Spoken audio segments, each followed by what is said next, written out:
series of the EGROW Foundation for Economic Growth and Welfare.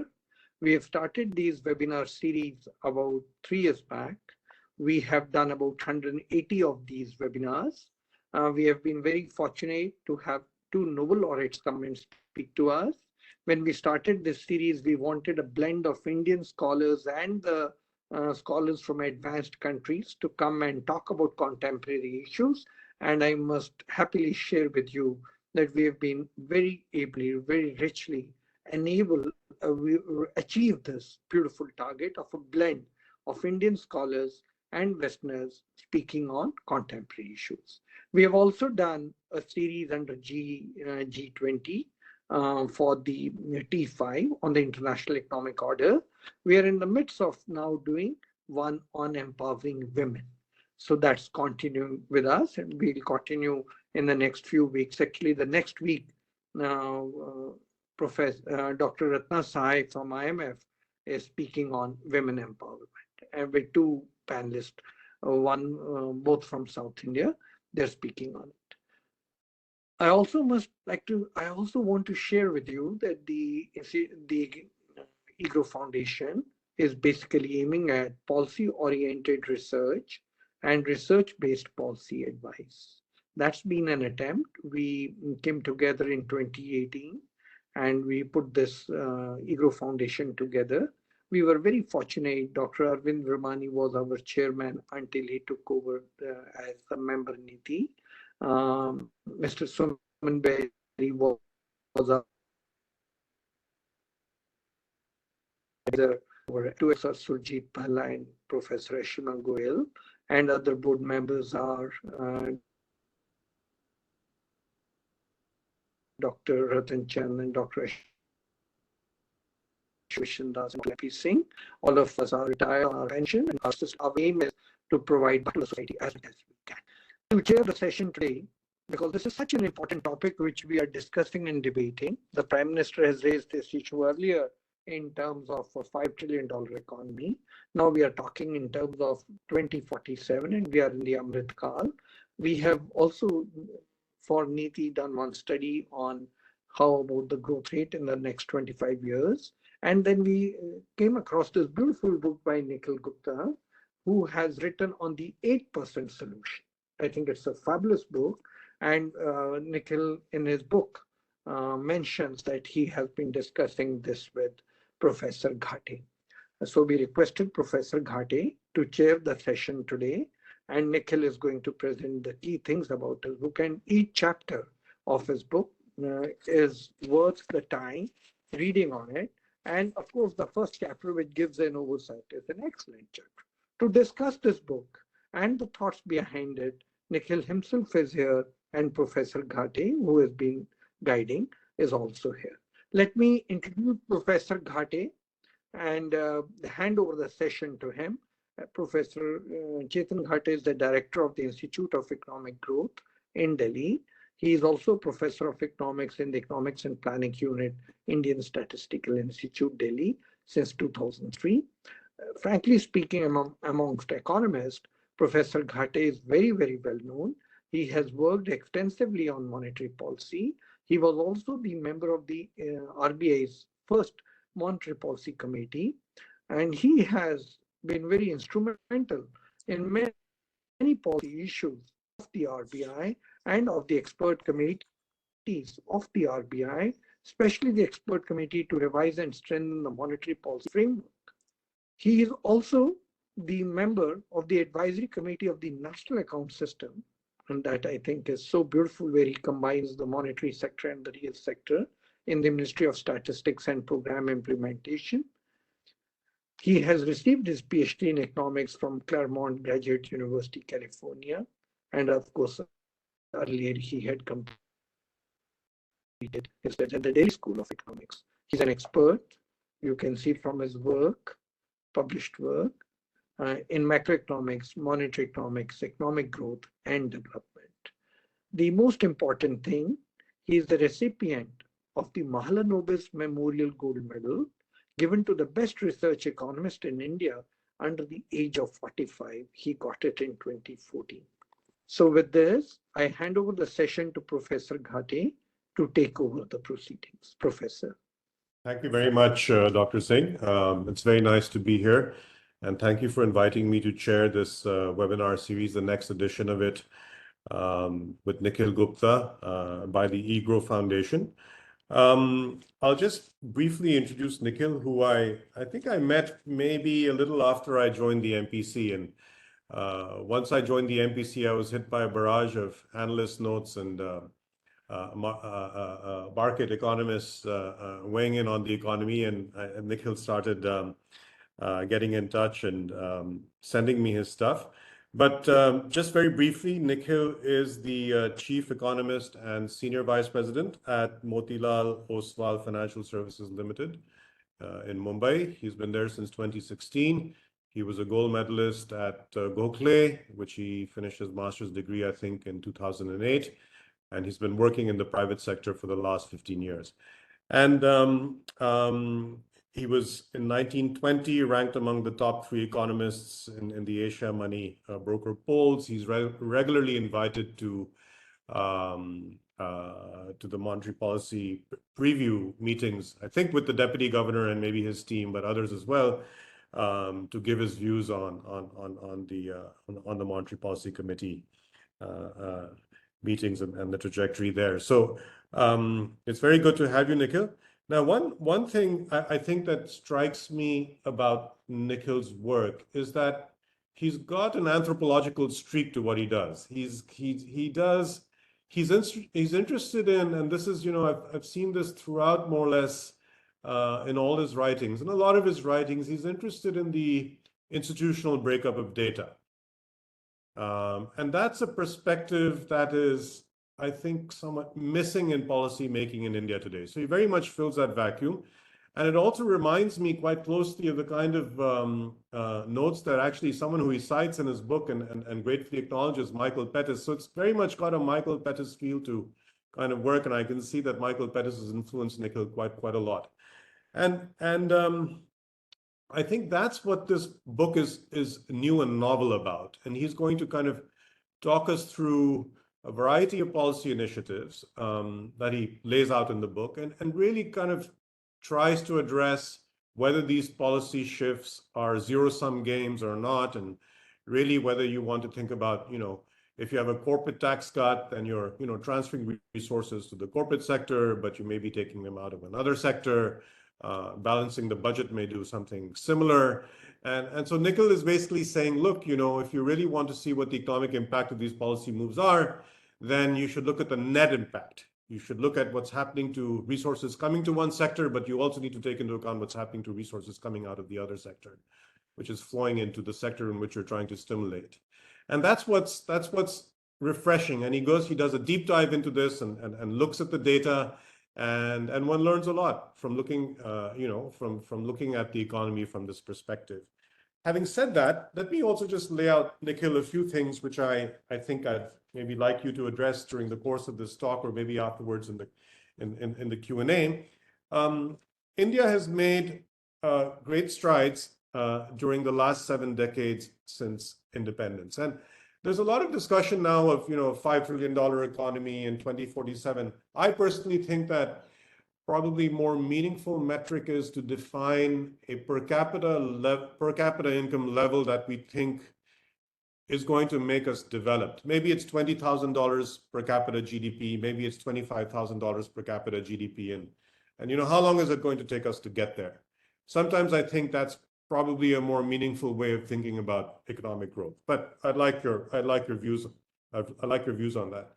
But despite the strides, the world is now seeking new paths of development. And this path, which is going to be sustainable, equitable, and inclusive for growth, is going to require massive investments coupled with structural reforms. Changing energy systems will involve dislocations, and climate is not something you really touch upon in your book, but I would like you to address it, if it's possible, to use the framework you have to talk about it, about some of the dislocations that will be introduced in developing countries and how they're going to have to be managed. you talk about the 8% solution, and as you acknowledge, it's going to require the rate of investment to go up. And you very nicely highlight, and not only highlight, you emphasize throughout the book that one of the problems with this is, of course, that household savings are low. And as we know, household savings in India are about, I think, 65, 66% of gross savings. And such a strategy, first of all, is going to require macro balance. And the somewhat troubling aspect of our growth performance for the last 10 to 12 years has been a decline, secular decline in household savings, although that may have begun to get arrested in recent years, but also the decline in gross fixed capital formation and broadly gross capital formation and investment, although that may have begun to turn around a bit as well in recent years. So this is going to be a important issue going forward. And one aspect of the green transition and green investments is that these upfront investments could lead to a widening of the current account, somewhat similar to, and I think you allude to this in the book, that it's similar to the experiences that the Far East and Southeast Asian economies experienced in the 60s to 80s. They had very high GATs. For instance, I think Korea had GATs of about 12% of GDP. But because they were high growth economies and there was profitability in sectors, capital flew in. And so they were able to finance it. And I'm wondering whether you think that this massive green revolution, and this is the new green revolution, is going to be part and parcel of widening of GADs in EMEs, financing it, and sustainability of the external sector as a result of it. The second aspect that maybe you'll touch upon, and you do touch upon it in the book, you cite the CLEMS data set. Let me just remind everybody here that CLEMS is a data set provided by, now it's the India CLEMS data set is managed by RBI, Capital, Labor, Energy, Materials and Services. But when I do the decomposition on aggregate GVA growth, for the last 40 years, we find that the capital input is roughly 65, 66% averaging. The labor input is about 30% or something like that, 32%, and total factor productivity is just about 3.5%, 4%. So that's worrying from the standpoint of productivity. And as we know that, bad policies hurt jobs, and low employment hurts productivity, and that hurts growth instead. So there's a vicious cycle that gets kicked in when you have low productivity. And I'd like to hear your views through your book on what you think about India's employment prospects. And just to give the audience some numbers, right now, as of the latest numbers for CLEMS is 1920, self-employment, which is informal in India, is still about 58% or 53% of total employment. Casual is about 23%, and formal employment or regular employment is just about 24% of total employment. So that's somewhat worrying. And then finally, if you look at the pattern of jobs and what kinds of firms in India are creating them, jobs in India are mostly, in the manufacturing sector at least, are concentrated in micro and small firms. And in some countries like China, they're actually concentrated in larger firms. And there's also this issue of employment elasticities. Agriculture and manufacturing are large contributors to employment, but they have low employment elasticities. And then sectors like transport, health, education actually have high employment elasticities, but they really don't contribute much to total employment. So growth elasticities in the economy also tend to be unstable, and I'm interested in your view on that. So Nikhil, you have about, I think, 35 minutes. I know you're going to talk about the book and your particular methodological approach to it, which is taking the institutional sector seriously and thinking about what's happening to households, corporations, the government sector and the external sector, and thinking about these zero-sum or positive-sum games as we do policy shifts. But in the end, it would be good to see how you map these into some of these bigger problems that we face. So the floor is yours, and over to you.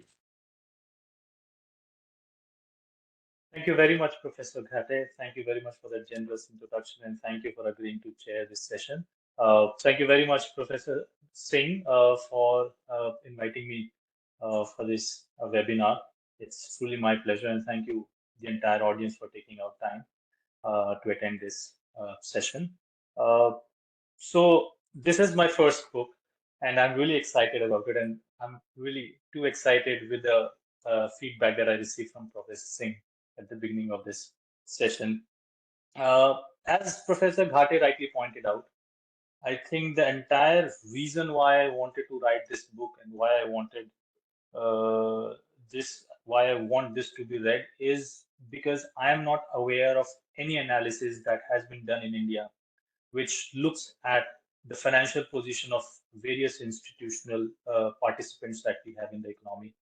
How does they interact with each other? How does they affect each other?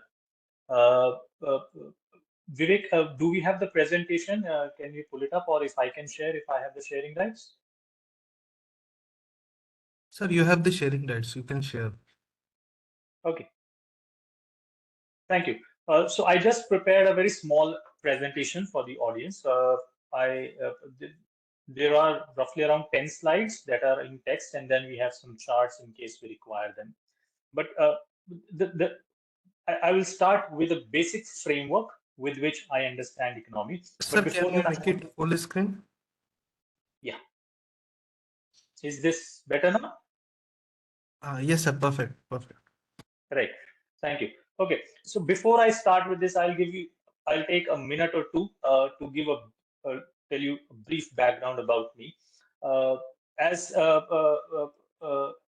Professor Ghate mentioned, I have been with Motilal Oswal since 2016, so it's the 8th year in running. I'm born and brought up in Delhi and did my undergrad in economics from Sri Ram College of Commerce, Delhi University. Post which I finished my post-graduation in economics from Gokhale Institute of Politics and Economics, Pune in 2008. I'm not a PhD. My highest education is Master's in Economics. And since 2008, I have been in Mumbai, various private companies. I started with a firm called First Global Securities Limited, which is also a purely equity brokerage house. And then I worked with ICICI Bank and other stock brokerages. And it's been almost this is my 8th year at Motilal Oswal. My primary job is to track the macroeconomic developments in India. But since I started my career as a US economist, that I believe helps me a lot in doing what I'm able to do. So when I started my career, I was looking at the US economy at First Global, and the quality and the quantity of data that was thrown at me covering the US economy was overwhelming. I didn't know where to start from.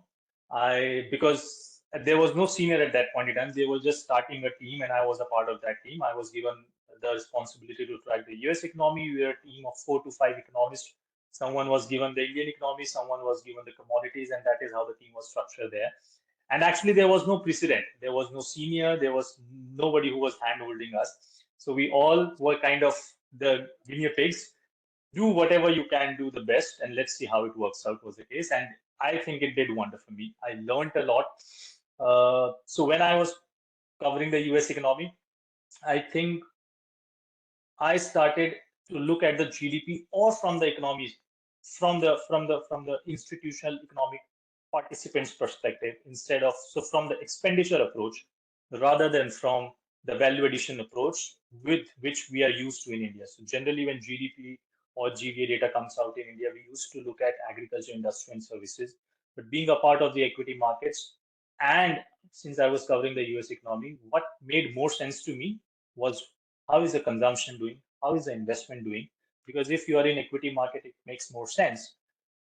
You can more relate as an equity participant. You can more relate with the consumption stocks, investment stocks, export-oriented stocks, household investment or real estate stocks, rather than telling that industrial sector is doing good, services sector is doing good, or agri sector is doing good. This is what my understanding was.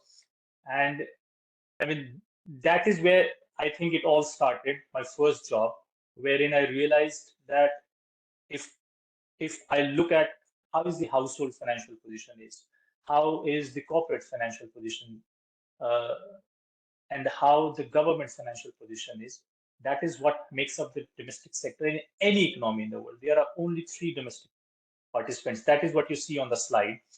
There are only 3 domestic participants in any economy: the government, which includes center and states. Of course, there are municipal governments also, local panchayats also, but unfortunately, we do not get any detailed data or regular data on that. The RBI has recently started publishing that data, but we do not still have too much data for them to be included in any serious or meaningful analysis. Then we have the corporate sector, which includes private, public, financial, non-financial, all companies that are registered under the Corporate Act in India. And lastly, the residual, whatever is not covered in either government or the corporate sector, makes up the household sector, which includes all individual activities like you and me, and include all the small pop and mom shops that are there, the kirana stores, as we call them popularly, all the hawkers, all the self-employed, everyone who is not included, neither included in the government nor the corporate sector, is a part of the household sector. These are the only 3 sectors or participants that make a domestic economy. On top of that, we have the rest of the world, which we call the external sector or the foreign sector, which interacts with each of these domestic participants. And there are a lot of give and takes, and that is what makes the entire economy complete. The domestic part is 3 domestic participants and 1 external party. All these participants are eventually involved in only 3 of the economic activities that you see on the right-hand side of this slide. They either consume, they either invest, or they engage with the rest of the world in export and import. So by definition, households and government, they consume. The corporate sector does not consume. Any company, if they spend money, is considered as investment. There is no consumption in the national accounts parlance. There is no consumption that is done by a company. Investments are done by all 3 sectors. Corporate sector is considered to be the most effective or efficient investor, followed by the household and the government sector. All these 3 sectors actually invest in different areas. For example, we know the government investment is predominantly dominated by the infrastructure activities. The corporate sector is by the manufacturing activities, and the household sector investment is primarily into the residential real estate. Of course, it all depends on demand and supply. If there is no demand, there is no reason for companies to invest. If there is no demand, there is no reason for companies to build houses. So all these things matter, but eventually when we look at the final numbers, the sectors where these participants invest are different. And lastly, of course, foreign trade. We import consumption goods, investment goods. We export manufacturing goods, agricultural goods. That is where we interact with the rest of the world. This is my framework of looking at any economy. This is how I understand Indian economy now. And as Professor Ghate mentioned, I look at any policy if I want to understand what could be the effect. My mind works like this way now. I would want to understand who is the targeted, which is the targeted sector, and where will that money be coming from. So if it's a government which is announcing, for example, I start my book with this example. When the government announced the corporate tax cut in September 2019, the equity markets went berserk, right? They went crazy, and they had all the rights to do that. They were rational in their behavior, because if the government is going to collect less taxes from the corporate sector, the bottom line, that is profit after taxes with the companies, will increase, irrespective of what happens here. I mean, there is no impact on the PBT, but because taxes have reduced, definitely the kitty that the companies will be keeping with themselves will be higher, assuming the profit before taxes remain unchanged.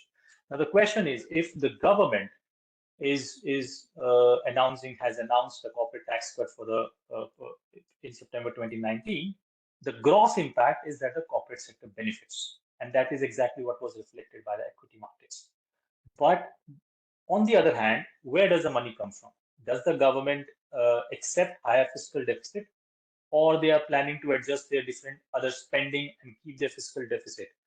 That is the main question, which was not answered at that point in time. So I totally understood the reaction of the equity market. But when, as an economist, I was trying to find out the economic impact, I was confused, because if the government is going to accept the higher fiscal deficit, yes, it will have some impact on the immediate short-run economic growth, but the debt market will not be happy, because it means there will be more supply of the government bonds. And that is exactly actually what happened. There was no clarity, but I think the broad feeling was, since the government has announced corporate tax cut, it is going to accept a higher fiscal deficit. In reality, we know now, because now we have all the data, there was no expansion in fiscal deficit that year, despite the corporate tax cut. So economic impact probably was not so strong, because even though the government reduced its collection from the corporate sector, they most likely adjusted their spending in a manner that total spending did not increase much, which means fiscal deficit was unchanged. This is exactly what happened, as we know now. So this is the net economic impact from that policy, which was not anywhere close to what the gross impact in the corporate sector was. So the equity markets were rational in their behavior. The debt markets were rational in their behavior, because I remember bond yields went up by 10, 15 bits during that time. On the economy side, the impact, I think, was not so much. Again, in the short run, we need to differentiate what would be the impact over the short term and over the medium term. When the government announces any such measure which benefits the corporate sector or any other sector, the hope of the government is that if a particular entity is going to get more money in their hands, they are going to spend it. That is a leap of faith they are taking, that if I'm giving more money to the companies now, companies are going to invest. If they invest, they will employ more, they will produce more, and eventually that will lead to higher growth. That is a risk they are taking, which may or may not happen. So at that point in time, we know the companies benefited, we know the government took the hit, and they're taking a hit on the premise that over a period of time, the companies will invest with more cash or more money in their hand. But of course, the companies have an entire list of variables, indicators that they look at. Just because they have more money doesn't mean they will invest more. And we know it's unfortunate. The COVID-19, the pandemic hit us in March 2020. So the entire analysis that could have been done of the impact of corporate tax cut becomes extremely difficult and extremely blurry now. But this example was just to set the tone and give you an idea of the impact between gross and net economic impact, which is, I think, a very important thing. Then I would want to talk about, I changed the slide. Is it visible now? Yeah. Okay. Then I want to mention 7 key lessons, which I begin my book with. And I mention, I write it in the book that if you agree with these things, then you will find that the rest of the book, you will tend to agree more with the conclusions and the analysis that I have done. If you do not agree with these lessons and this learning, then you would find it difficult to agree with what I'm saying. I've already explained the first lesson, wherein I'm saying we should not be looking, when we are talking from the economist perspective, we should not be looking at the gross impact. We should do all the efforts to look at the net impact, which may include answering a lot more questions, and it may become complicated, but that is where it becomes very exciting, very interesting. But eventually what matters is the net impact. Secondly, I will not spend too much time on these, but I will just say that this is something that I realized over the last 15 years. There is a massive, massive amount of confusion when it comes about savings and investments. I've seen extremely intelligent, extremely intellectual people. This is either when we talk in normal life, our daily lives, we tend to we tend to ignore the differences between savings and investment. For example, when I invest in stock market, I consider it as my investment, which is probably right. But when we say from the national accounts perspective, there is no concept of financial investments in national accounts. If they are talking about investments, it's the physical investments they're talking about, investments which include a creation of a fixed assets. So it has to be linked with goods and services in physical terms, not in financial terms. If When we talk about financial investments in daily life, that is savings in the national accounts parlance. If I invest in stock market, if I keep my money in banks, if I pay the premium for my insurance, all of that is a part of financial savings. There is no concept of financial investments in national accounts.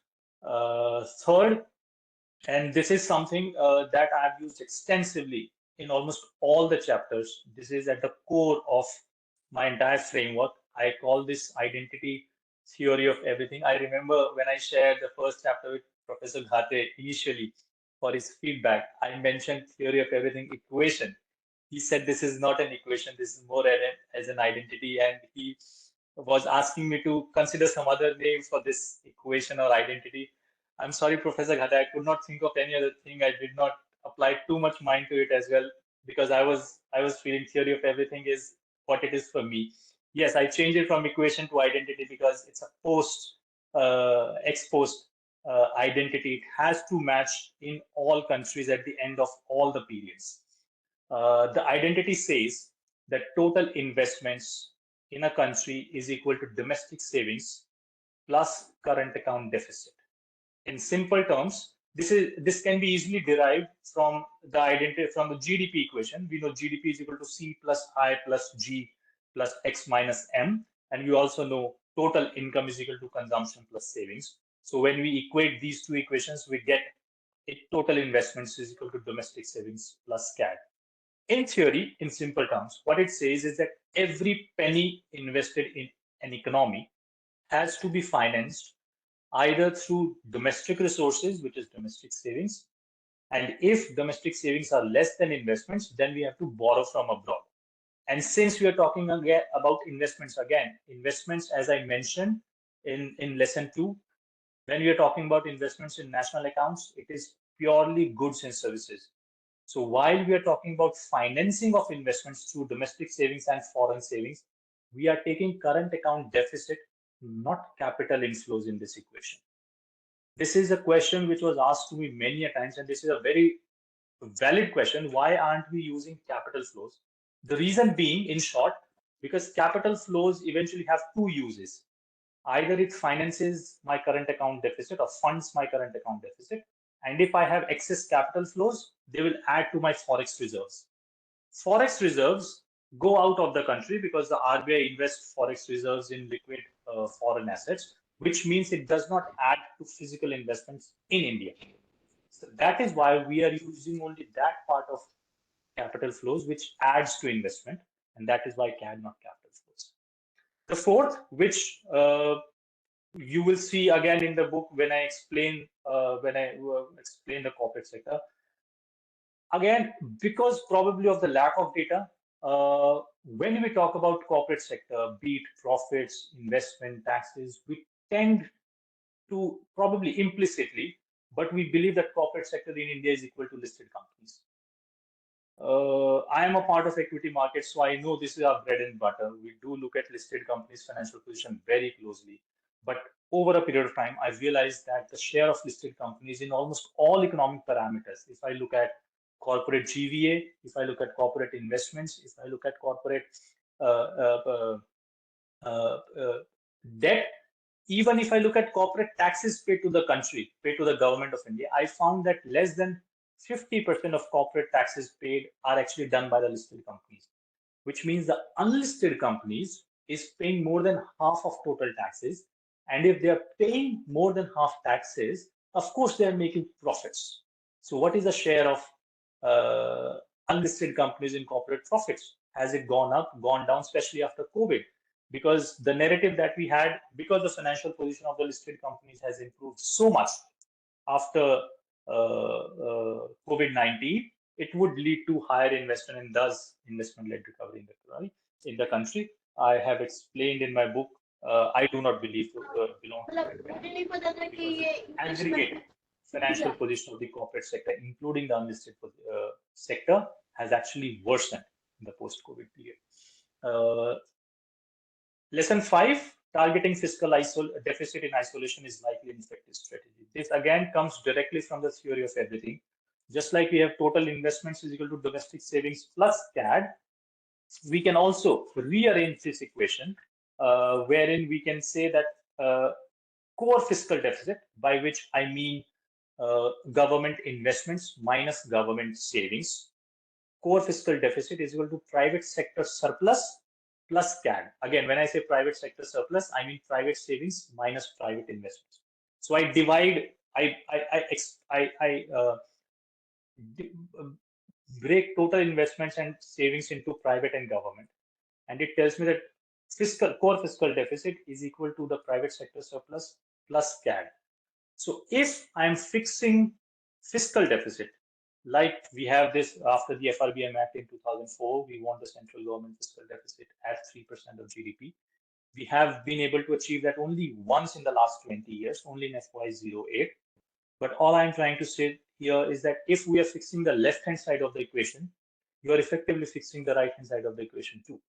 But the right-hand side of the equation includes the private sector and my transaction with the rest of the world. It is very unlikely that the government will be able to control the private sector. So if you have to match this identity, you will be controlling the current account balance, which is a very difficult strategy.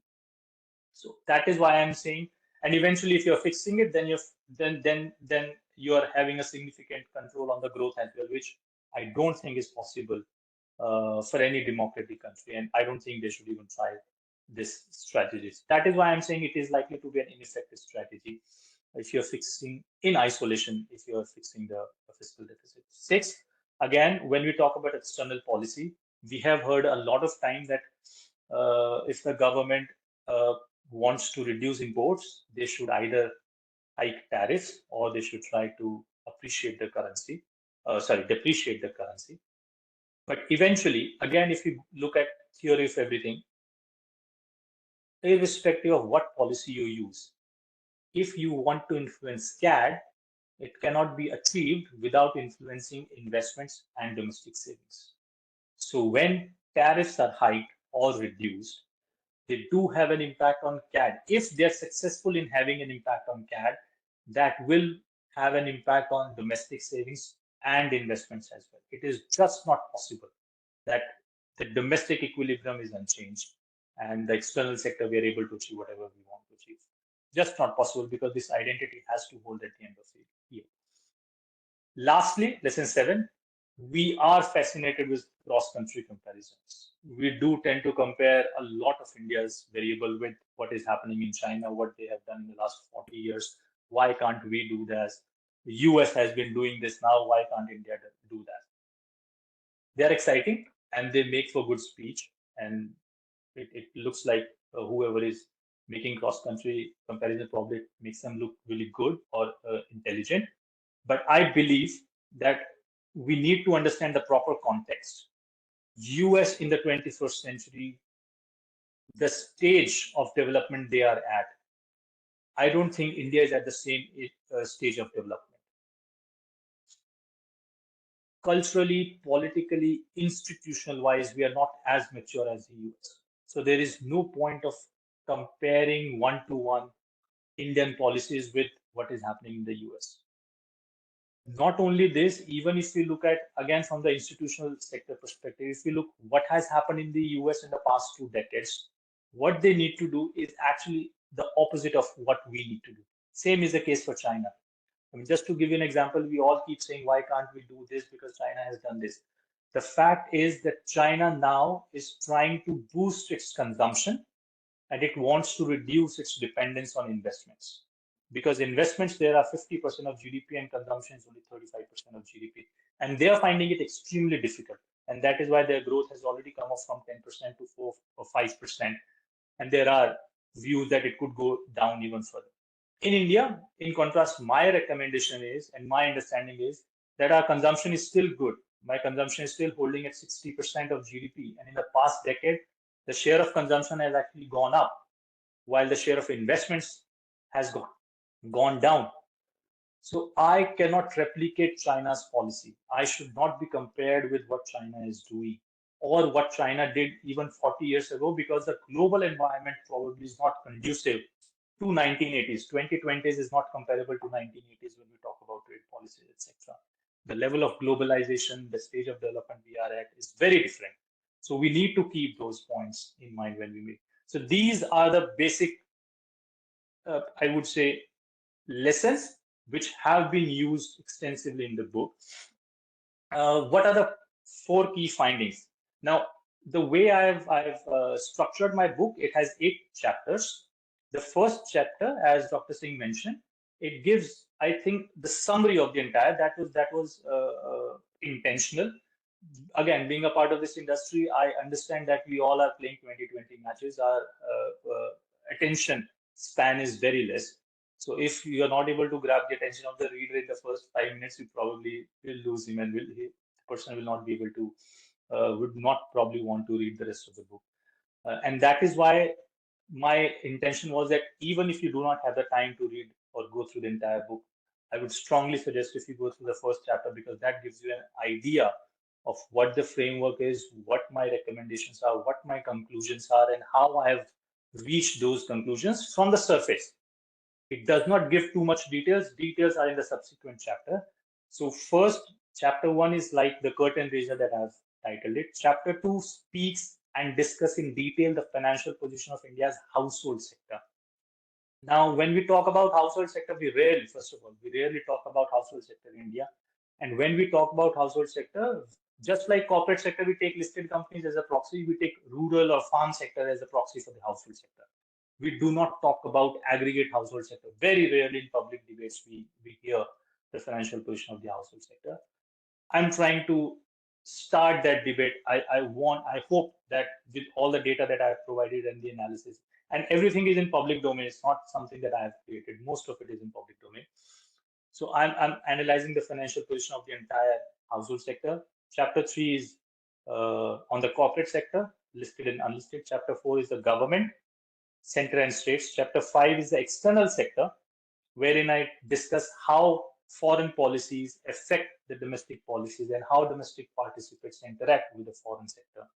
Chapter 6 is a summary, and I give my conclusions in detail. I explain why do I think this could happen, why do I think this could not happen, or what are my recommendations based on that.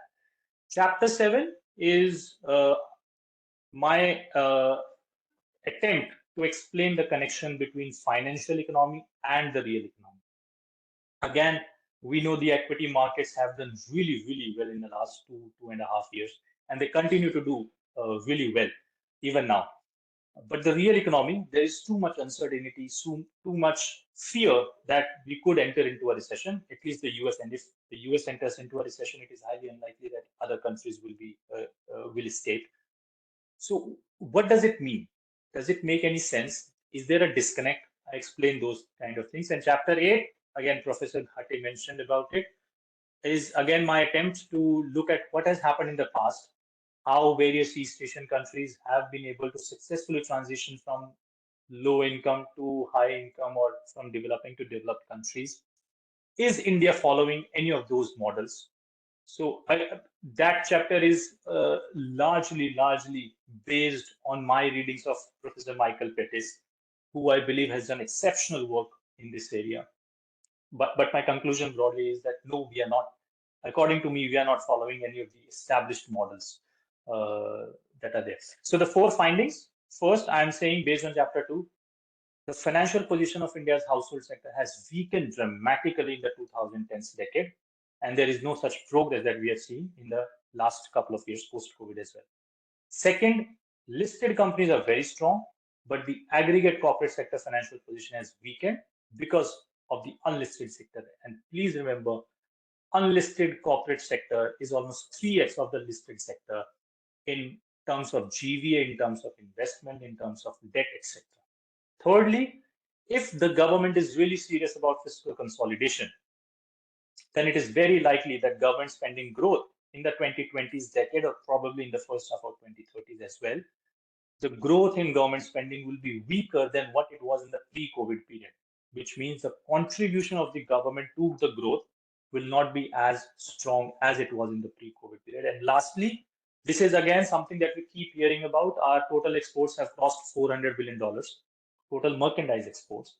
Our services exports is another $250-300 billion. So overall export is 700-750.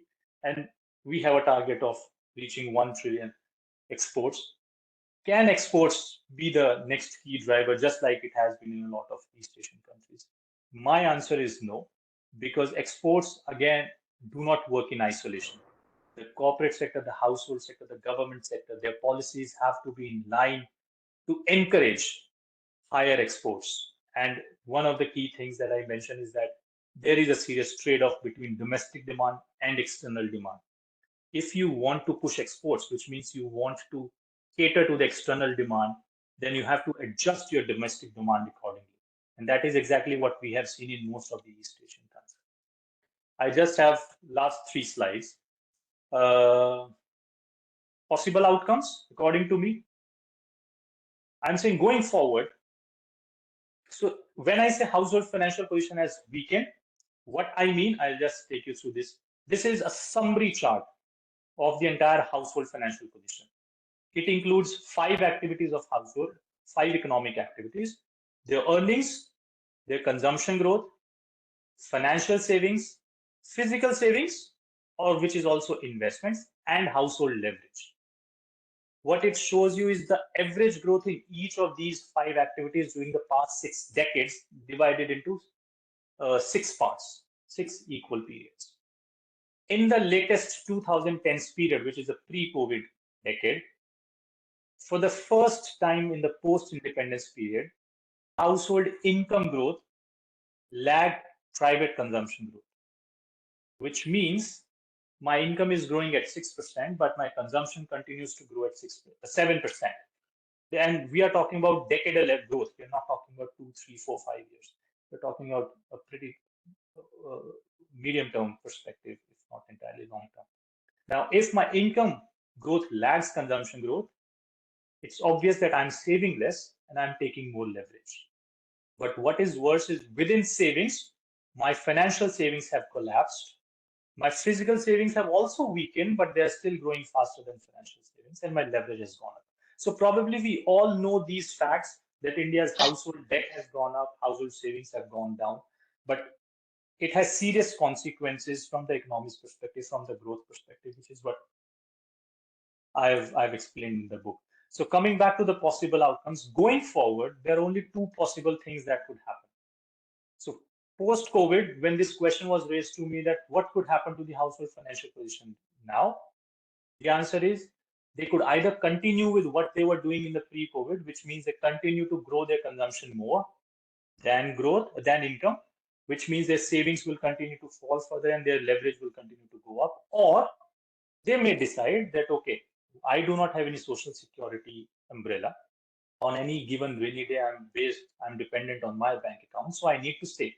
And I need to rebuild my savings, which have gone down so significantly. There is no third option for the household sector. The only third option is if income growth picks up. But income growth picking up is equivalent to saying that GDP growth picks up, which is like going about in circles. We are talking about the fact that GDP growth has to pick up. If I assume income growth picking up, then I'm starting with the assumption that GDP growth is faster. So that is not a scenario in my different scenarios. Now, if households continue to behave in the same irresponsible manner that they were doing in the pre-COVID period, then we could see high growth, high GDP growth, because consumption in India accounts for 60%. And if consumption continues to outgrow income growth, then it will provide some support to the GDP growth. But if financial savings continue to fall, then it is just not possible for investments to pick up. Again, coming back to theory of everything, investments is equal to domestic savings plus CAD. If my consumption continues to grow faster, which means my savings will continue to fall, higher investments can only be supported by higher CAD, which we have seen in 2013-14 does not end well.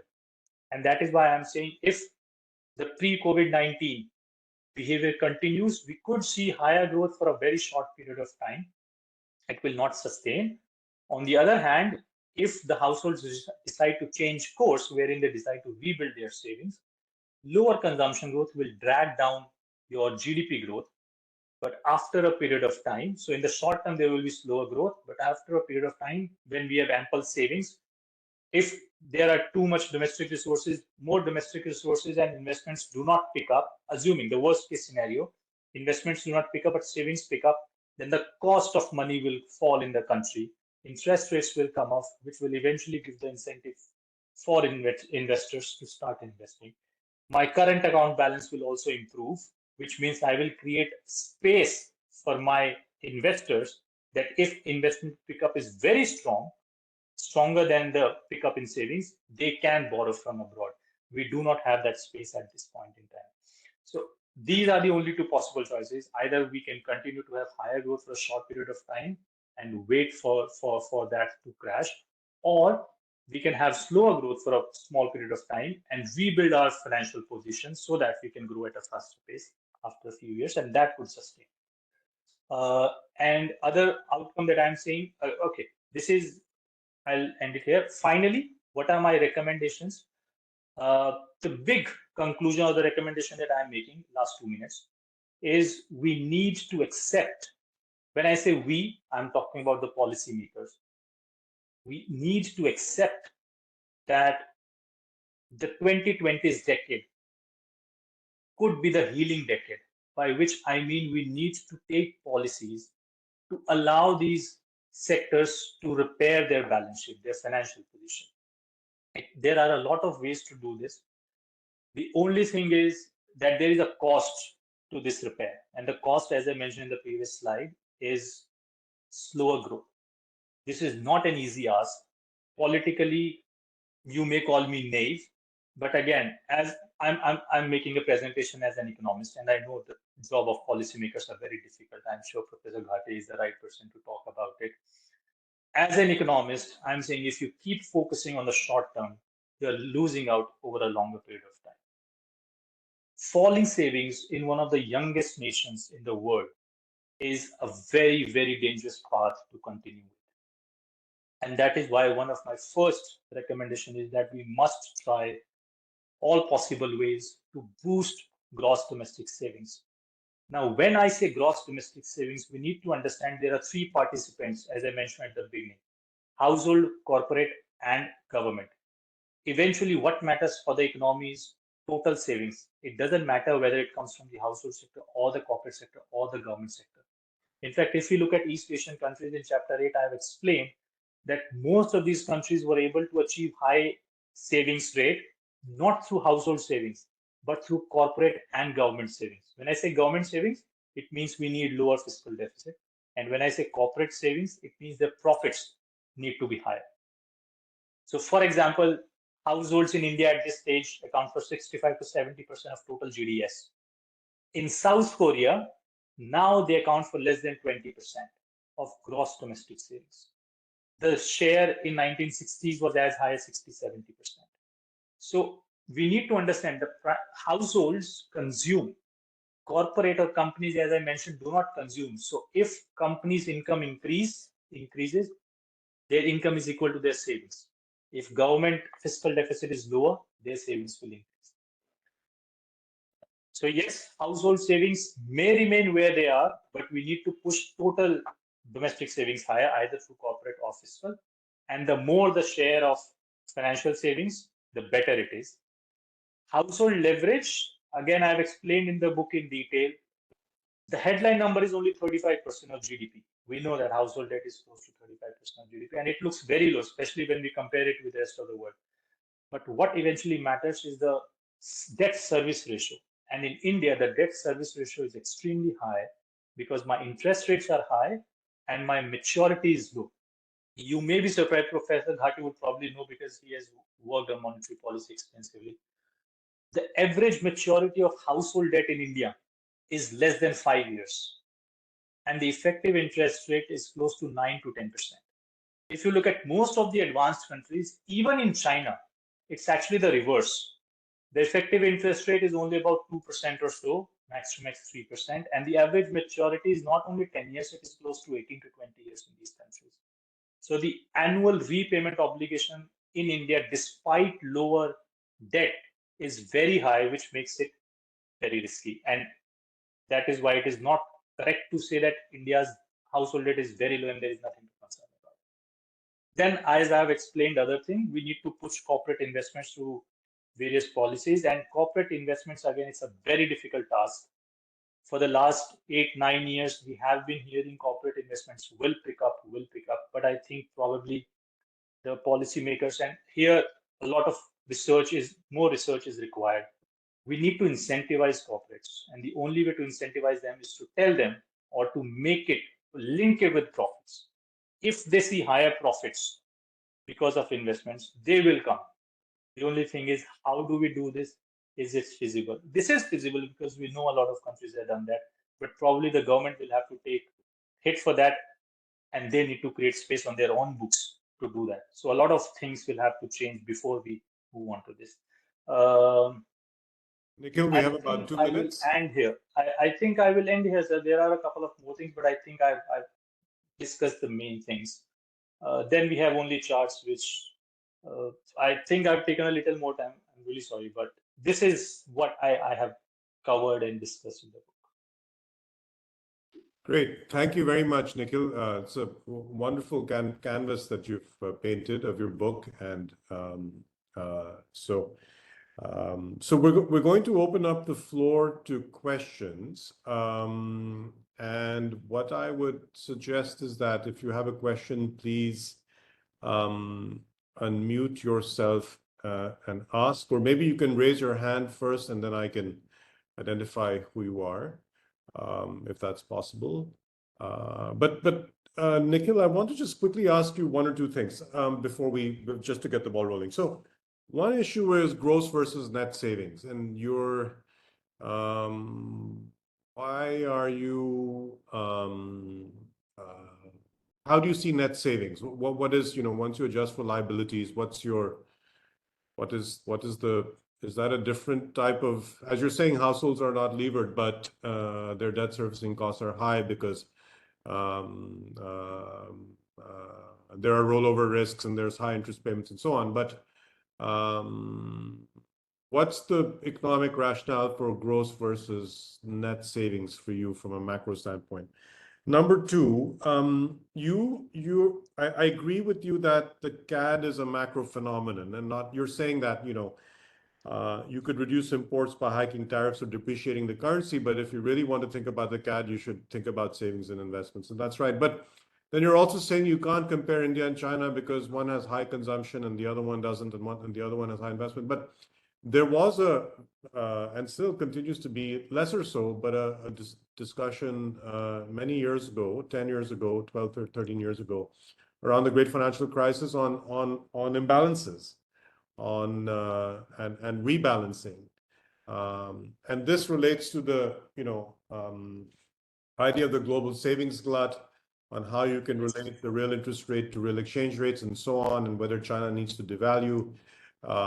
So there is some comparison there that you can do about global imbalances, right? About current account rebalancing. I'd like you to maybe weigh on that as we go along. So those are two questions. Do you want to quickly take those and then I'll open it up to the floor? Sure. So on the first question, when I say household savings, we actually include net financial savings and physical savings, not gross financial savings. The reason we deduct liabilities from gross financial savings is because when a household borrows, it either borrows to consume or to buy a house, which is physical savings. So when I look at income, I say consumption plus savings. And within savings, I'm taking net financial savings because leverage was used to either consume or to buy a physical asset. So to avoid double counting, this is the logic why we look at net financial savings, not gross financial savings when we look at. The only objective of looking at gross financial savings is the evolution of India's financial market. What is the share of households, how mature we are becoming in terms of our participation in the financial market. I can think of only that when I look at GFS. Otherwise, from the economic perspective, it's NFS, net financial savings, which matters. Right. On your second question, yes. So what China did was on the other extreme. They boosted their investments. They went to the same model which was followed by other East Asian countries and which was, I think, championed by Japan at the beginning, and all other countries have followed Japan, which was an investment and export-led model. But I think China went to an extreme. So it's not like China did not see the problem during the past 4 decades. We know it faced serious banking crisis problem at the end of late 1990s, and the solution for them was to cover it up with more debt. We know during the great financial crisis also they faced serious problems in their banking sector, and the response was again to give more debt, because at all the periods whenever China has seen problems between 1980 to 2013-14, their standard solution has been to add more debt and increase the share of investments further in their GDP, which is the only thing they can control, because they can't control consumption. They can't force the households to consume investment because they control the PSUs, and banking sector is within their realm. They can control lending, they can control investment. So that is the standard solution they have been following for the last between 1980 to 2013-14, when they first announced that this is a dangerous model they are following and they need to go back to consumption. But I think India is not at any extreme. Although my current account deficit has been high, although India has been one of the very few developing countries which has continuously run twin deficit for the last 70 years, but still we have not been to an extreme where for example, when I say extreme, China's surplus was 10% of GDP in 2007. And yes, you're rightly, as you said, it was the globe. When we look at globe, the entire world as one entity, if someone is running current account surplus, someone else is running current account deficit. And the two big countries, US and China, were in the opposite directions. China's surplus was 10%. It was the US which was buying from China, and their deficit was as high as 5% in 2006-2007. India is not as big a country when we speak in global terms. I'm a $3 trillion economy, that is true. I'm the 5th largest economy in the world, that is true. But compared to China, US, and Eurozone as one entity, we are still very small. So if eventually, as I mentioned, when we talk about the world as one entity, someone producing, someone running a surplus is equal to someone else running a deficit. China has adjusted, they have reduced their surplus. The US has adjusted, they have reduced their deficit.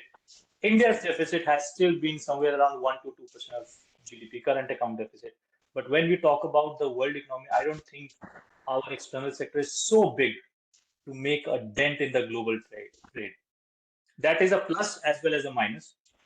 I call it a positive, because then it is possible our share in the global trade is so low that we have a lot of potential to increase it. But at the same time, I'm not so big that I can influence the policies and make dent in what is happening globally. Okay. Yeah, So, Nikhil, this is yeah, Professor Alok Pandey. sorry. Okay, so this is Mr. Pandey. Yeah, Okay, I'm okay, Professor. yeah, go ahead. Go ahead and ask Yeah, the question. I am with the OP Jindal Global University Jindal School of Banking and Finance. Now, Nikhil, I just was wondering if household consumption falls, how would the government fiscal deficit be tackled, and how would companies make money? Right. Okay. So, Alok, this is again a catch-22 situation. See,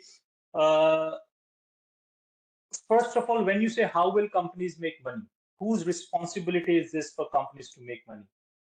Is this the household's responsibility? Is this the government's responsibility, or is this the company's responsibility?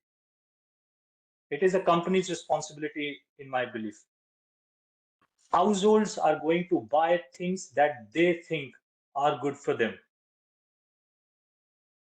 In the past decade, so I give you one statistic, the share of household consumption or private consumption, as we call it, it was 61% of GDP in early 2000, 2002, 2003. Private consumption was close to 61% of GDP. Then the best period we had in terms of growth, the share of PFCE fell to 54% in 2013. From 2013, the share reversed, and now we are back to 60-61% of PFCE as percent of GDP. So household consumption has been the primary driver, because of which corporate profits have also increased. I mean, there is one section wherein I show decade-wise corporate profits. So decade after decade, not only one country, but almost every country, India, China, US, Germany, Japan, I prepared some estimate of global corporate profitability, global corporate profits. These corporate profits have increased from 3% in 1980s to 4.5% in 1990s to close to 6.5 to 7% in 2000s decade, and in 2010s decade, it was close to 8 to 9% of GDP. My question is the question that you're asking: why should corporate profits be at 8 to 9% of GDP? Why can't they go back to 7 to 8% or 6 to 7%? Just because it has happened. The fact is that they have been able to increase it. But if you look at investments at the same side, corporate investments have been falling decade after decade after decade, excluding China. If you include China, then you will see higher corporate investment in the past decade, because China alone now accounts for 30% of global investments. China alone accounts for 30% of global investments. Their share in global GDP is still close to 20%. And please remember, China's share in GDP and investments was close to 5% at the turn of the century. So I will repeat, I'm saying it is not the responsibility of consumers to ensure that corporate profits remain high.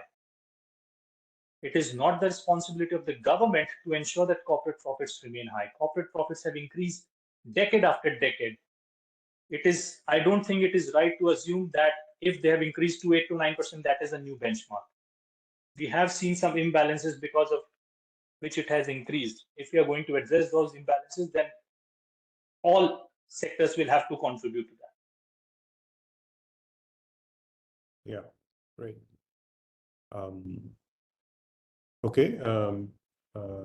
There's one question in the chat. I'll read it out from Utkarsh Bharadwaj.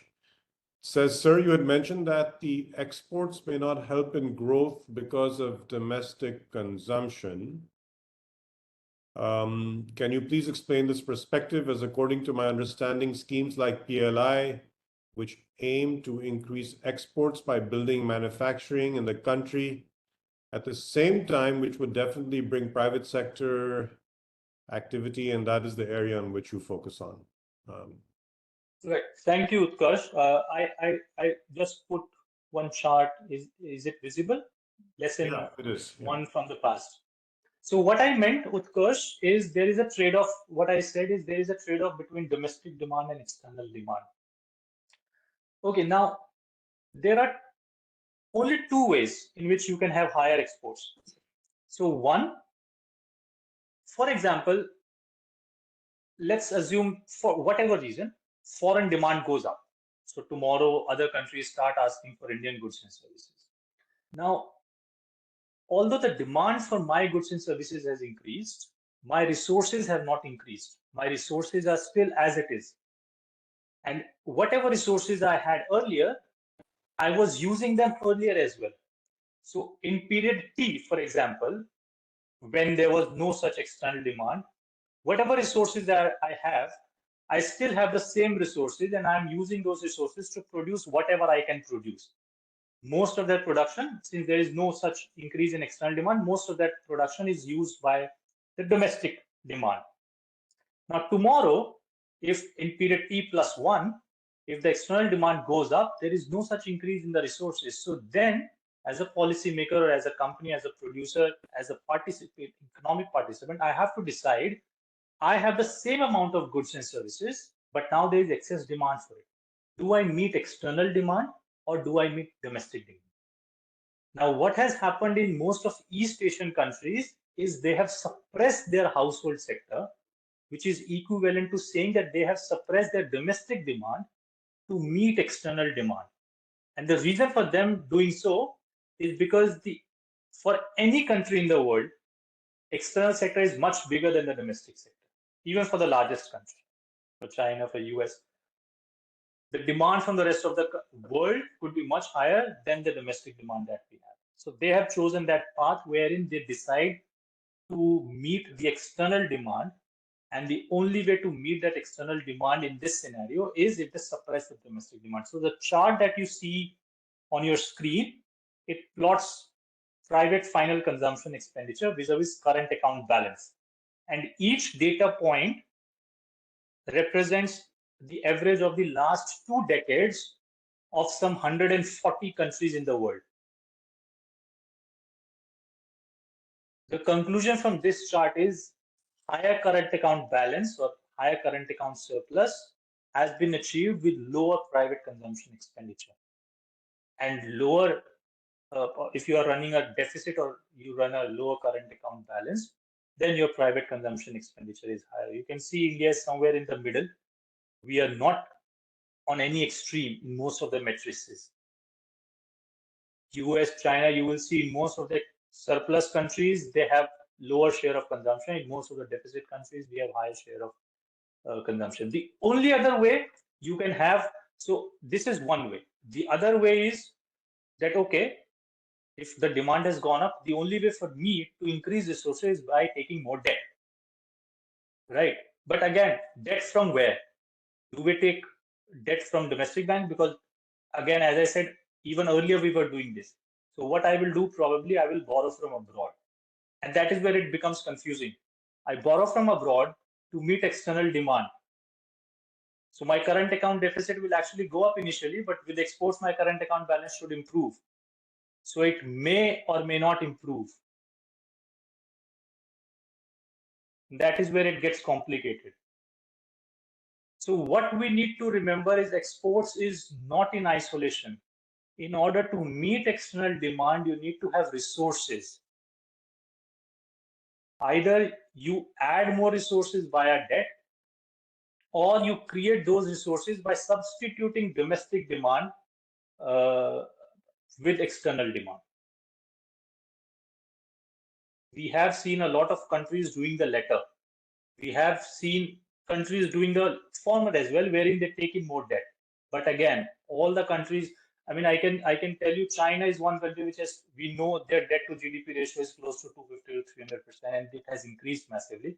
But South Korea, Taiwan, Japan, their debt to GDP ratio did not go up during their high growth phase. In fact, I remember I mentioned that Korea's total debt to GDP, when I say total debt, I include government, corporate, and household debt. Their total debt to GDP ratio in early 1990s was 110% of GDP or something like that. Same with Taiwan. In early 1990s, when they were at the end of their high growth 3-decade period. At the beginning of their high growth period in 1960s, they were close to 50% or so. So it increased, but it did not go up like 150, 200%, which is today, India's total debt is still close to 160% of GDP, government, corporate, and household. So our debt is not very low. It is not very high. We are somewhere in the middle in debt to GDP ratio as well. But our obligations, our debt service ratio is very high compared to other countries. And that is why there is a limit to push my debt to GDP ratio even higher. Right. And this is a very, sorry. No, go ahead. Finish your thoughts. Sorry to interrupt. I think this is a very difficult.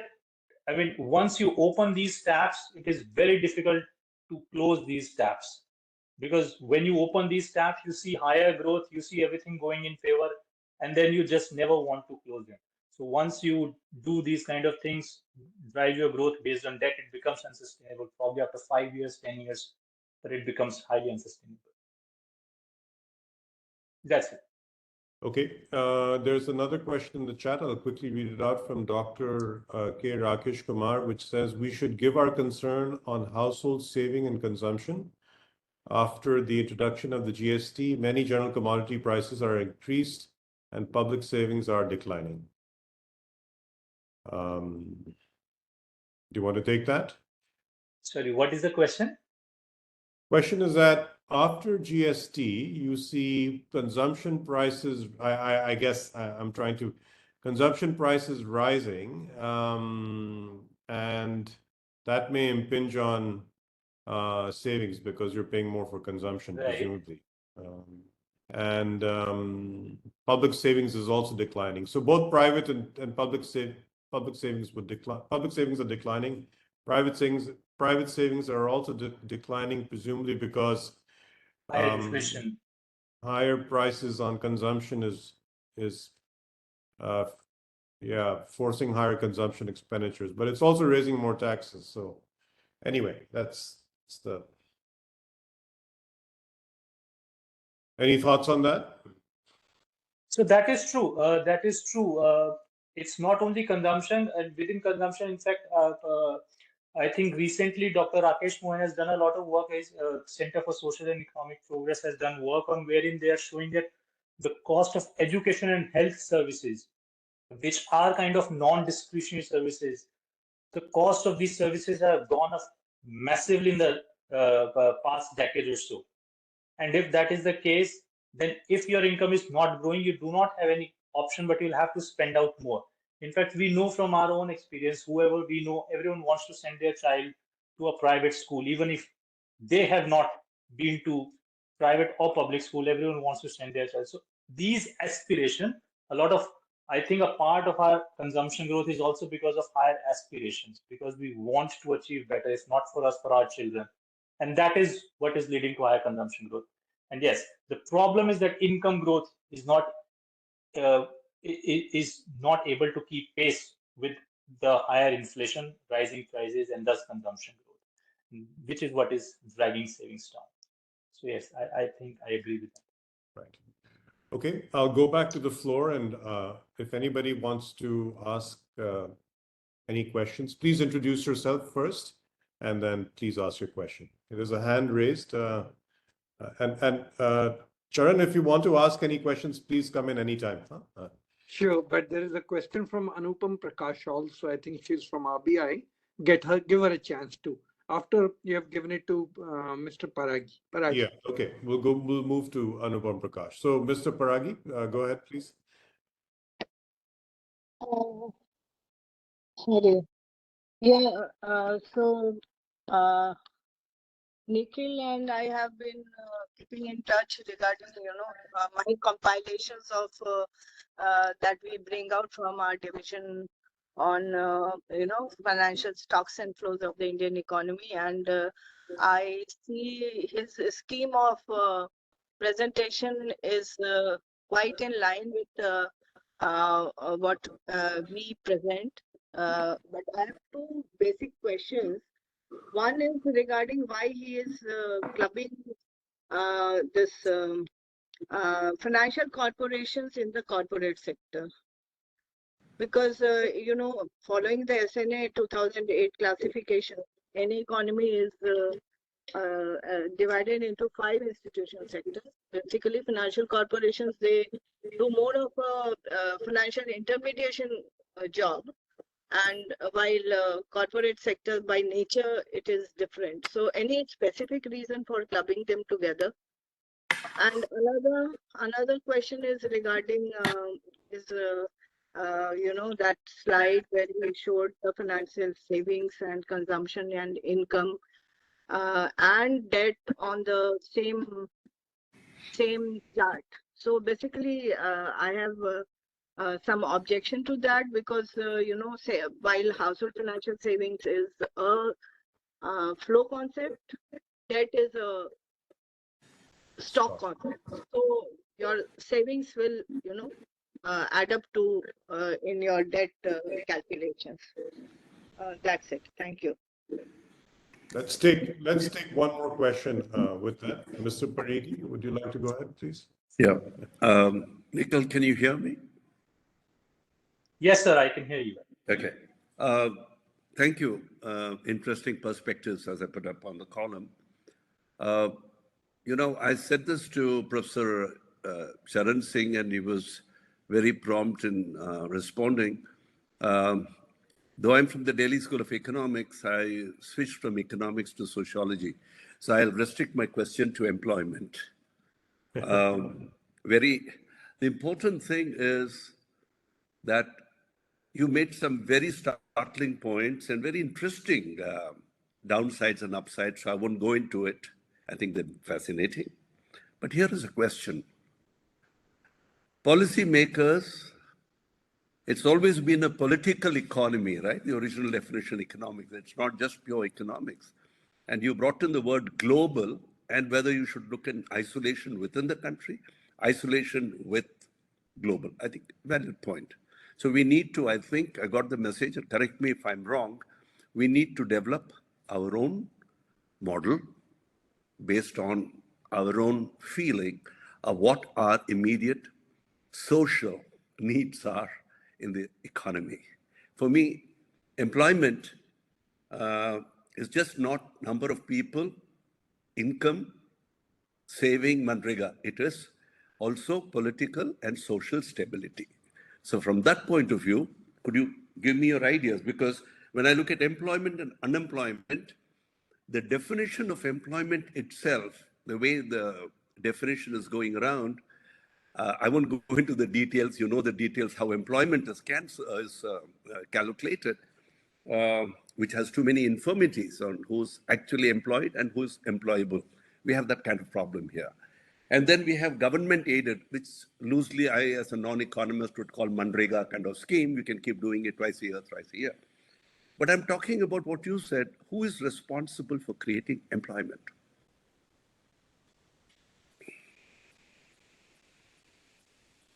Thank you. Thank you for the questions. Firstly, I'll take questions from Dr. Prakash. Thank you very much, Dr. Prakash, for being on the call. Okay, so I have, first of all, I mentioned in my first chapter that when I say corporate sector, I usually include financial and non-financial sector. But then I also explain that in my framework, financial sector is actually an intermediary. So when I explain the corporate sector in chapter 3, wherein I talk about their investments, their debt, their activities, it is purely for the non-financial sector. Because it does not make any sense to look at the debt of the financial sector. They are not the major investors. Even the only thing when I take profitability, when I talk about corporate profits and total taxes paid by the corporate sector, I'm taking financial and non-financial. So there are areas where I'm combining them. There are areas when I'm keeping them separate. But in my framework, broadly speaking, I am with you. Financial sector I'm taking them as primarily intermediaries. I've mentioned that in the book. I hope that sounds okay. On the second question, I take your criticism.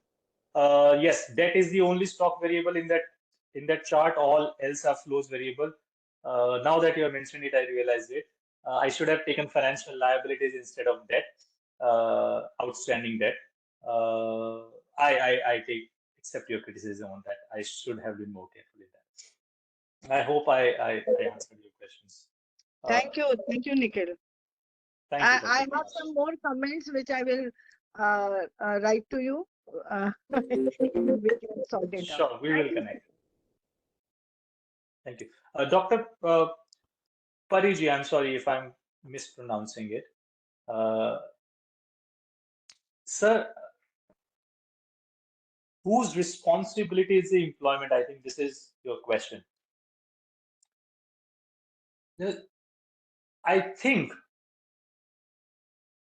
it is the government's responsibility because companies do not have any interest in employment. Employment is just a way for them to achieve the mean of higher profits. So we cannot put it as a responsibility for companies. It is definitely not their responsibilities. And why it becomes a responsibility for the government? Because if enough employment is not achieved, there is a risk that the government in power may lose their position. So it is in their interest if employment growth is good and there are no concerns on the employment front.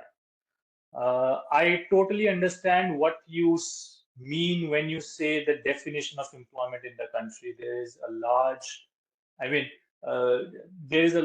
have read a lot of articles which talk about the unemployment rate in the country, but I personally feel the unemployment rate is actually something that we should not be looking in India. Because in India, the way we look at labor force and employment, they're one and the same. You get employed and you are included in the labor force. And that is why when we look at unemployment, when we look into some details, we find that a majority of the unemployed people are actually educated people. Most of the uneducated people are not unemployed. This is because they don't have an option to be unemployed. Let me put it this way. They do not have the pleasure to be unemployed. They have to work even if they get work of half an hour or 1 hour a day, or if they get 5 rupees, 10 rupees, 20, 100 rupees, whatever they get, they have to work. They are counted as employed. They are counted as a part of the labor force, and that is what keeps unemployment rate low, because their employment is equal to labor force. Addition in employment is largely into labor force. But this problem again, sir, I think this problem has been in India since independence. The employment issue. Again, it is one of the buses. I'm sure you must have heard this a lot. And this is a very common reason why we believe unemployment is so high, or employment, not unemployment, why underemployment or low good quality employment is such an issue in country. Because we missed that standard model of going from agriculture to labor intensive manufacturing sector to capital intensive manufacturing sector to services. We jumped somewhere from agriculture to services, and in between we totally ignored the labor intensive manufacturing sector. We are still trying to get the capital intensive manufacturing sector, because at the current stage of globalization and development, productivity has become probably much more important than employment. Since all companies are competing globally, I cannot afford, as a company, as the owner of any company, I cannot afford to lose out on productivity or technology. And that is why I'm always inclined towards more capital intensive, which tend to be more efficient and productive than labor intensive activities. So I think this is a serious issue. I totally agree with it. This issue has been there for like 7 decades, if not more. But I totally agree with you. This should be the government's responsibility. This is definitely cannot be the company's responsibility, and we have not been able to do good on that area. Thank you. Great. Thanks. Well, we're hitting 5:30, and I was told to wrap up by about 5. So, but I was told that if the Q&A is interesting, I should let it go to 5:30. We've had a vibrant Q&A, but I am going to now maybe stop. There's a hand. Okay, we'll go for one last question and then we'll stop. Yeah, go ahead, please. Professor Ghate, this is to you. I know you're the moderator, but having been the neighbor of the Institute of Economic Growth in my times, used to be Professor Hanmant Rao there, and we used to walk across, listen, and come back. I'm talking about the 70s, okay? So here's a question, and I just need your view because I have no answers, okay? And I know many don't, but if you can give it a shot. I'm now borrowing from Nikhil's presentation, calling the healing decade. Let's presume that there is merit in the next 5 years, 10 years, India's place in the sun is getting brighter day by day for whatever reason, whether 1+1 or Ukraine or whatever it's getting. And there's a great Amritka. What should we do? Should we, I'm not talking politics, I'm talking pure economics. Should we go for healing and trade off? You know, bite the bullet now. I know elections time, but bite the bullet now, pure economics, and then go for healing and then go for fast recovery, looking at our own capabilities and capacities. That's the question. Sorry, it's a bit long, but that's the question. Yeah, so I mean, this goes back partly to what Nikhil was saying, that, you know, we leapfrog from our pattern of structural transformation was one where we moved from agricultural to services, and I think here really what the issue is goes back to employment. You ask yourself, what are the handful of countries in the last 20 years that have been employment powerhouses, right? I can think of India, China, maybe Vietnam, Ethiopia to some extent. Mm-hmm. And then you ask yourself, you know, with the backlash that we face now from hyperglobalization. You know, we've had two periods of globalization. We've had a Bretton Woods period till about 2001 when China joined the WTO, and we've had a period of hyperglobalization after that. And in the first period of globalization, we had much better capital account management and so on. But what we now learn from this development model is that export-led, you know, labor-intensive led export-led development has not really been an escalator for growth. It's not created the amount of jobs that we wanted.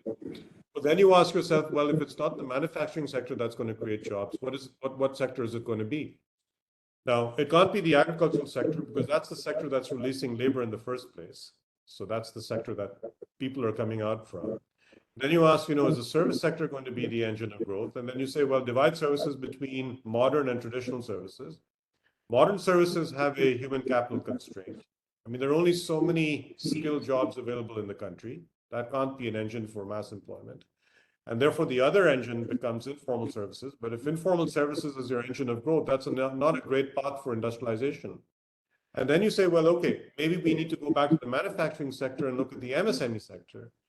And I suspect that's where, you know, we need to look more carefully about integrating India into, you know, into global value change, because it is the MSME sector that is integral to that. And that's the sector where we need to think about. It's a bit like the German model where small firms are the basis for growth. Yeah. And they're linked into the export chain. And I think that's I'm not sure if you want to call it healing, but that to me is the main challenge, because that's going to have a bearing on growth, on consumption, on productivity, on you know, and the rest of it. So that's how I look at, you know, that's the kind of main policy problem facing the country, so to speak. Thank you very much. Thank you, Professor Ghate. Thank you very much. Great. Well, thank you. I just want to thank, well, the EGROW Foundation first, Dr. Charan Singh, for hosting this and doing this more or less at regular intervals with top speakers all around the world. And it's really providing a great public good to everybody in the country. Thank you to Nikhil for writing a very interesting book, and which we're all going to read carefully, more than we've already done so. And he's really done yeoman's service. He's a full-time employee, but he's been plugging away for many years. So that's great that he's got this out and it's done. And of course, thanks to the audience very much for being here. And I'll just hand it over to you, Charan. Thank you. Thank you so much, Professor Ghate. This was absolutely fascinating discussion. And Nikhil, thanks for the book. Professor Ghate is right. It's a fabulous book that you have written. As I told you, each chapter of it is important. And I knew that you cannot really capture it in 30 minutes. There's so much there and so beautifully written. So I'm really happy that you took your time and then you explained it. I'm thankful to Professor Ghate, who did not stick to 5 o'clock, but let it go because the free flow was so beautiful and the discussion was so beautiful. So I must thank both of you and the participants who made the discussion so interesting. I have an announcement to make. As you know, under the G20, women empowerment is important. Then in the next 2 days, we'll be handing over this new talk on female empowerment in our country.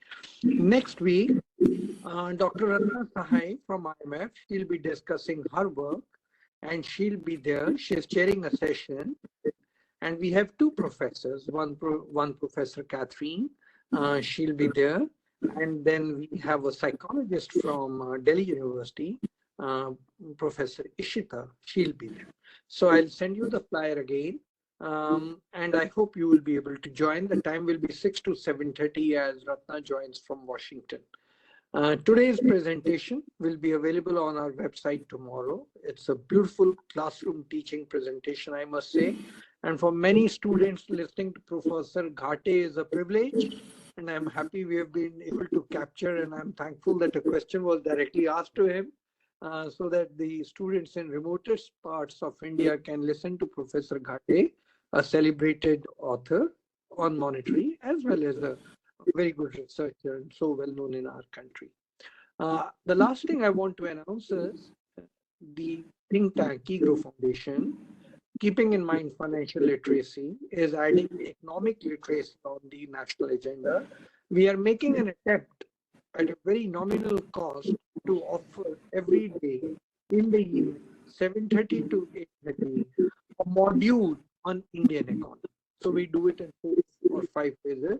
We do macro, we do financial sector, and I would request you, please look at the website of EGROW Foundation and look up for these programs in addition to the webinars that we do.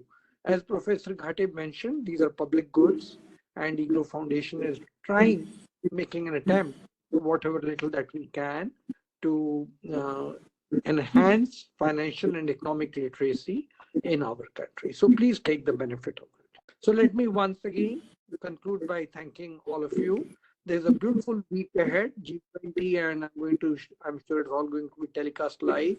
And many things will come out, which we have been discussing on economics, on international economic order, on financial inclusion, on climate and finance, on women empowerment. All these issues in the next 2 days, I'm sure all of us are going to be witnessing. So I wish you all the great weekend and look forward to meeting you next Friday to listen to Ratna Sahai, Professor Catherine, and Professor Ashita. Thank you very much. Thank you. Bye-bye. Thank you very much.